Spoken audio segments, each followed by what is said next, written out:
ప్రతి క్షణం సమాజం కోసం మీ మిత్ర న్యూస్. వెల్కమ్ టు మిత్ర న్యూస్. పాలమూరు జిల్లాలో జర్నలిస్టులు ఎదుర్కొంటున్న సమస్యలు పరిష్కరించాలని తెలంగాణ వర్కింగ్ జర్నలిస్ట్ ఫెడరేషన్ రాష్ట్ర ఉపాధ్యక్షుడు డాక్టర్ బండి విజయ్ కుమార్ ప్రభుత్వాన్ని డిమాండ్ చేశారు. సోమవారం ఫెడరేషన్ ఆధ్వర్యంలో దాదాపు 100 మంది జర్నలిస్టులు కలెక్టరేట్ ముందు ధర్నా నిరసన కార్యక్రమం నిర్వహించారు. ఈ సందర్భంగా డాక్టర్ బండి విజయ్ కుమార్ మాట్లాడుతూ గత ప్రభుత్వం పట్టాలిస్తే ప్రస్తుతం ప్రభుత్వంలో జర్నలిస్టులకు నోటీసులు జారీ చేశారని ఆయన ఆవేదన వ్యక్తం చేశారు. అనంతరం ఎలక్ట్రానిక్ మీడియా అధ్యక్షులు మెట్టుకాడి ప్రభాకర్ మాట్లాడుతూ రెవెన్యూ అధికారులు జర్నలిస్టులను ఇబ్బందులకు గురి చేసే ప్రయత్నం చేస్తున్నారని, ఇది సరైన పద్ధతి కాదని ఆయన అన్నారు. ఇప్పటికైనా రెవెన్యూ అధికారులు జర్నలిస్టులపై వేధింపులు నోటీసులు జారీ చేయడం మానుకోవాలని, వెంటనే జారీ చేసిన నోటీసులను వెనక్కి తీసుకోవాలని ఆయన డిమాండ్ చేశారు. ఈ కార్యక్రమంలో దాదాపు 100 మంది జర్నలిస్టులు పాల్గొన్నారు. రాష్ట్ర ముఖ్యమంత్రి ప్రాతినిధ్యం వహిస్తున్న జిల్లాలో అత్యంత దౌర్భాగ్యంగా జర్నలిస్టుల ఇళ్ల స్థలాలకు సంబంధించి పట్టాలకే నోటీసులు ఇచ్చిన పరిస్థితి భారతదేశంలో బహుశా ఎక్కడ ఉండదు. ఈ వింత మన రెవెన్యూ అధికారులకే దక్కింది ఈ ఘనత. ఎవరికి ఇండ్లు ఇవ్వలేదు, ఇండ్లు చూపలేదు, తాళం చేయిలు ఇవ్వలేదు, కానీ తిరిగి ఇంట్లోకి పోయినట్టు సంసారం చేసినట్టు అందులో ఖాళీ చేయమని నోటీసులు ఇచ్చినట్టుగా తాళం చేయిలు ఎంఆర్ఓ ఆఫీసులనే ఉన్నాయి. పట్టాలు చేతికి వేయలేదు, అక్కడ రోడ్లు కూడా వేయలేదు, దానికి లైట్లు ఫిట్ చేయలేదు, నోటీసులు మాత్రం అందినాయి.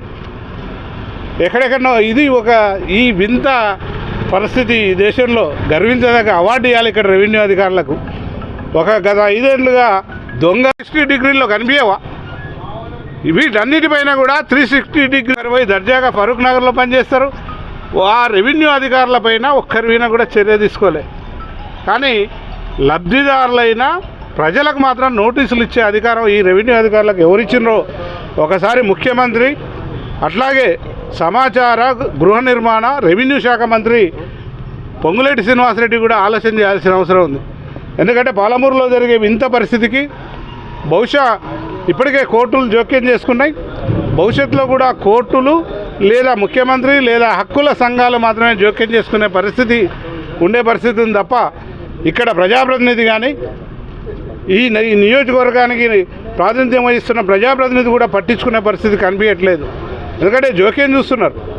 ఒకప్పుడు జర్నలిస్టుల పట్టాలు తీసుకొని కొత్త పట్టాలు ఇచ్చిండ్రు, మళ్ళీ ఆ పట్టాలకే వీళ్ళు నోటీసులు ఇస్తున్నారంటే ఇదెంత ఘనకార్యమో ఒకసారి ఆలోచన చేయాలి జర్నలిస్టు మిత్రులు. ఖచ్చితంగా ఈరోజు రాష్ట్రవ్యాప్త ధర్నాలో భాగంగా చేస్తున్నాం. త్వరలో మహబూబ్నగర్ ప్రత్యేక సమస్యగా అవసరమైతే జిల్లా ఇన్ఛార్జి మంత్రి దామోదరం రాజనరసింహ దృష్టి కూడా తీసుకుపోయి ఒక పెద్ద ఎత్తున, ఎందుకంటే ఒక అపహాస్యమైన పద్ధతి ఈ నియోజకవర్గంలో నడుస్తుంది. జర్నలిస్టులు అంటే ఒక అవహేళనమైన పరిస్థితి. గతంలో కొంతమంది జర్నలిస్టులకు కాలు మొక్కించుకొని కూడా పట్టాలు ఇచ్చిన పరిస్థితి.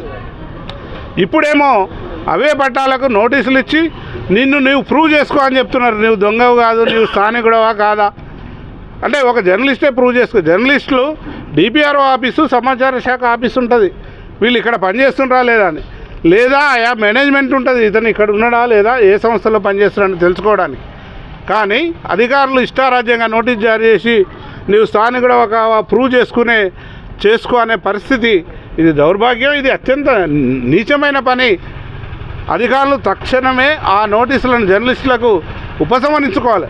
ఎన్నికల కోసం గత పాలకులు ఎవరైనా ఇస్తే, స్థానికేతరులకు ఓట్ల కోసం ఇస్తే అది విచారణ చేయండి. విలేకరులు కూడా ఎవరైనా ఇక్కడ పనిచేయని వాళ్ళు ఎక్కడో ఉంటే విచారణ చేయండి. స్థానికంగా పనిచేసి 30 ఏళ్ళు పనిచేస్తున్న వాళ్ళకు కూడా స్థానికేతరులుగా ఇవ్వడం అంటే మీ TSTS ఏదో డాటా అని చెప్తున్నారు, 360 డిగ్రీ డాటా అంటున్నారు. 360 డాటాలో మరి మీ అధికారుల అవినీతి బయటికి కనిపించదా? ఆ అర్బన్ తహసీల్దార్ కార్యాలయంలో ఎవరెవరు ఎంత అవినీతి. ఈరోజు మహబూబ్నగర్ జిల్లా కలెక్టరేట్ ముందర ప్రజల సమస్యలు ఏమైనా సమస్యలు ఉంటే వాళ్ళ సమస్యల పరిష్కారానికి మార్గదర్శకంగా, అంటే వాళ్ళ సమస్యలను మేము ఎత్తి చూపాలి యాక్చువల్గా, కానీ మాకే సమస్యలు వచ్చి పడేవి. తెలంగాణ ఉద్యమంలో ముందుండి విలేకరులందరము ముందుండి పనిచేసినాం. ఏదో ఆ టైంలో కాంగ్రెస్ ప్రభుత్వం మాకు పట్టాలు ఇచ్చింది. అటువంటి పట్టాలను వెనక్కి తీసుకొని మాకు డబుల్ బెడ్రూమ్ ఇల్లు ఇస్తామని చెప్పి గత ప్రభుత్వంలో ఒక మహానాయకుడు మమ్మల్ని అందరూ మోసం చేసి మళ్ళీ ఇళ్ళ మా పట్టాలు తీసుకొని ఆయన ఫోటో పెట్టి మాకు పట్టాలు ఇచ్చిండ్రు. డబల్ బెడ్రూమ్ ఇల్లు మాకు ఎక్కడ కేటాయించలేదు. ఖాళీ పట్టాలకు నోటీసులు ఎట్లు ఇస్తారు? మీరే ఎంఆర్ఓ ఆఫీస్ కార్యాలయం నుంచే పట్టాలు జారీ చేసిండ్రు. ఆ బెట్లో దొంగ పట్టాలు అయినాయి. దయచేసి వాటికి నోటీసులు ఇస్తున్నారు. మళ్ళా అంటే తప్పు చేసిందే మీరు చేసిన తప్పులకు మమ్మల్ని ఎత్తి చూపిస్తున్నారు. అంటే విలేకరులకు కూడా నేను ఒక సూచన ఏం చేస్తున్నానంటే, విలేకరులు కూడా మన లోపల ఉన్నవి మానుకొని కొంచెము ఐక్యమత్యంగా ఉండాలి. మన డ్యూటీ మనం చేయాలి. మన డ్యూటీ మనం చేస్తలేం. ఒక పార్టీకో, ఒక వ్యక్తికో, ఒక అధికారికో మనం ఒత్తాసు వలుకుతుంటే మన డ్యూటీలు చేయలేం. మన డ్యూటీ కూడా మనం చేయాలి. వీళ్ళందరూ ఏమైనా చక్కగా పనిచేస్తున్నారా? లంచాలు తినకుండానే పనిచేస్తున్నారా? వాళ్ళ జీతాలకు వాళ్ళకున్న ఇండ్లకి ఏమైనా సంబంధం ఉందా? మరి ఎక్కడికి వెళ్ళి వచ్చిన ఈ ఆస్తులన్నీ వాళ్ళు సమాధానం చెప్పాలి. అంటే మనం పని చేస్తలేం సరిగా విలేకరులం. మనం యాజమాన్యాలు చెప్పిన ప్రకారంగా ఏదో టార్గెట్ పెడితే యాడ్స్ కోసము, క్యాలెండర్ కోసము, వార్షికోత్సవం కోసము వాళ్ళతోనికి మనం యాడ్స్ కోసం కోస్తున్నాం కాబట్టి చిన్న చూపు చూస్తున్నాం మనం. కాబట్టి మనం వాళ్ళ నుంచి ఏం ఆశించకుండా మన పని మనం చేస్తే ఇటువంటి పరిస్థితి మనకు జరగదు. ప్రజల సమస్యలు ఉంటే మనం పరిష్కరించే విధంగా మన మాధ్యమం ద్వారా మన వేదిక ద్వారా మనం బయటి ప్రపంచానికి అధికారుల దృష్టి తీసుకుపోతాం. చూసేలాగా నిలబెట్టింది అక్కడ కేవలము డబల్ బెడ్రూమ్ పట్టాలు ఇస్తామని చెప్పి, ఇండ్లు ఇస్తామని చెప్పి మా పట్టాలు వెనక్కి తీసుకోవడం జరిగింది. కలెక్టర్ గారికి కూడా మేము సవినయంగా మనవి చేసేది ఏంటంటే, మా పట్టాలను డబల్ బెడ్రూమ్ ఇస్తామని చెప్పి మభ్యపెట్టి తీసుకోవడం జరిగింది. డబల్ బెడ్రూమ్ ఇళ్ళ నిర్మాణం జరగలేదు అక్కడ. కేవలం మా పట్టాలు మళ్ళా వేరే గవర్నమెంట్, టీఆర్ఎస్ గవర్నమెంట్ వాళ్ళ ఫోటోలు వేసుకొని పట్టా మార్చి మాకు ఇచ్చిండ్రు. అక్కడ చాలామందికి నచ్చిన వాళ్ళకి ఇచ్చిండ్రు, నచ్చిన వాళ్ళకి ఇవ్వలేదు. అటువంటివి కూడా తీసుకున్నోడు సంతోషంగా లేడు, అక్కడ కట్టుకున్నోడు సంతోషంగా లేడు, రానోళ్ళు కూడా సంతోషంగా లేడు. అంటే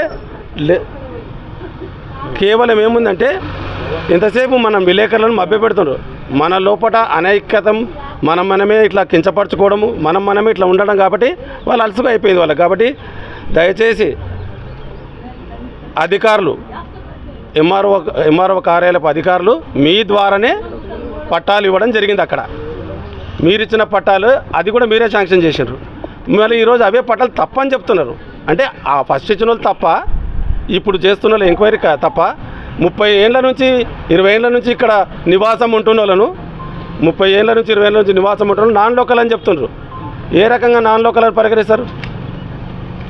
బతుకు తెరువు కోసం కలెక్టర్ వస్తారు, ఎస్పీ వస్తారు, అందరూ వస్తారు. మహబూబ్నగర్కి ఉమ్మడి జిల్లా పొట్టతిప్పల కోసం ఎవరైనా వస్తారు.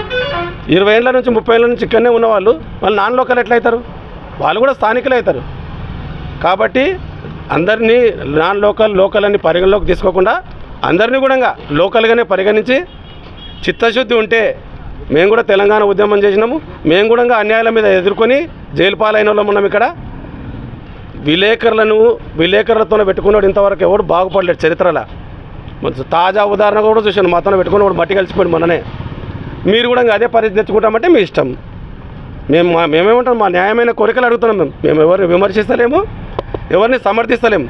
మాకు అన్యాయం అయింది కాబట్టి మాకు న్యాయం చేయమని అడుగుతున్నాం.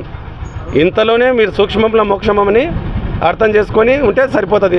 లేదు మాతో రాసులాడతాం, పీకులాడతామంటే మేము కూడా మా డ్యూటీ చేస్తాం. తప్పకుండా అధికారులు అది గమనించాలని తెలుపుతున్నాం.